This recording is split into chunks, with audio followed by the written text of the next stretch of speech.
I want to talk a little bit about diet culture. Now, I'm not an expert, although you think I would be after over 43 years of being immersed in diet culture. But I'm not an expert. I'm a victim to the game.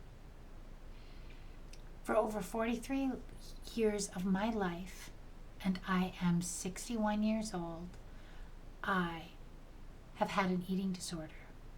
And at the age of 12, I was put on my first diet because I was told, you're not good enough. You're not good enough as you are. We need to change you so that you'll be more acceptable. You need to restrict what you eat in order to be good enough. I remember thinking in my head, what was wrong with me? I didn't know there was anything wrong with me up until that point, and then I learned there was something very wrong with me according to the world, that I would never fit in unless I changed how I ate and increased my activities to the point of exhaustion, but always making sure that I restricted my food intake, which developed into disordered eating, body dysmorphia, and an eating disorder that I have had to deal with and kept buried for 42 years. Until I really realized that there was something very wrong with me. See, I said that. There's something wrong with me. I couldn't win in this game. I was always failing. I could lose weight, but I could never keep it off. What was wrong with me? Until I couldn't actually make it better. I couldn't do it. I couldn't diet enough. I didn't have the stamina anymore at this age. And then my eating disorder really kicked in. And yeah, you can look and go, she has an eating disorder? She doesn't look like she has an eating disorder. Eating disorders aren't defined by the size that you are, just like you aren't defined by the size you are. Eating disorders come in all shapes and sizes, all different types of people. It doesn't discriminate. Only we are discriminated against. Diet culture is not there to serve us.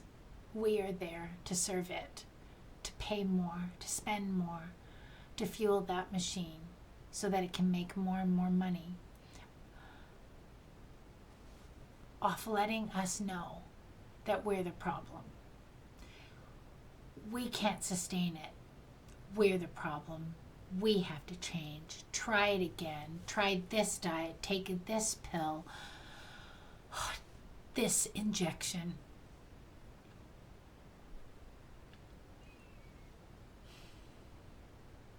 I got to the point where I couldn't even look in the mirror. That I didn't want to be around people because I was so ashamed of how I looked. That I felt I was going to be judged so harshly by other people, except I now know that no one could have judged me more harshly than myself. 8 months ago, I finally decided to ask for help. I filled out a form,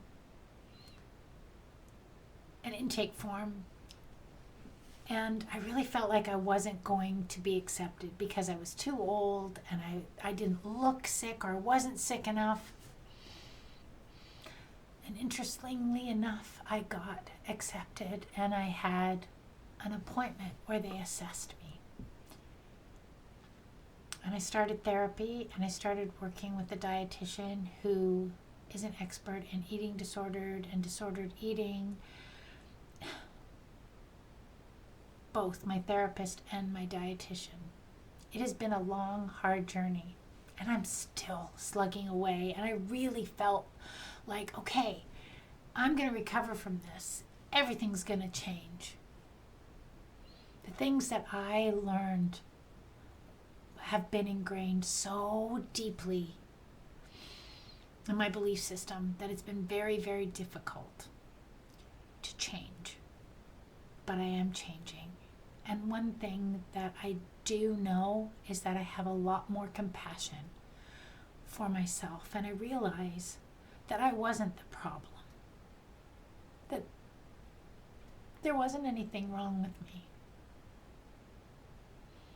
There's something wrong with our system. So this New Year's, if you're thinking that your life will be better if you go on a diet, your life will be better if you're thinner, you're going to do it this time, you're not going to make a mistake, you're not going to screw up, you're not going to fail, you're going to make it, and you're going to do it, and you're going to keep it off, and you're going to be a better, happier person. Take a deep dive into why you believe that is true. And if you need help, in my notes, I will have reference to the place that I go and some books that you might want to look at reading so that you realize that you matter and all bodies are good bodies. There is nothing wrong with you. So maybe if you want to set a goal for yourself, set a goal to nourish your body and to listen to your body. And if you're having trouble hearing it, that you might need help. And to move your body to feel better, to feel good, not to be smaller. Have compassion and love for yourself. This year,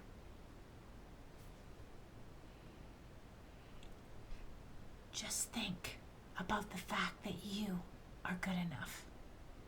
That you don't need to be smaller to fit. That you belong just as you are.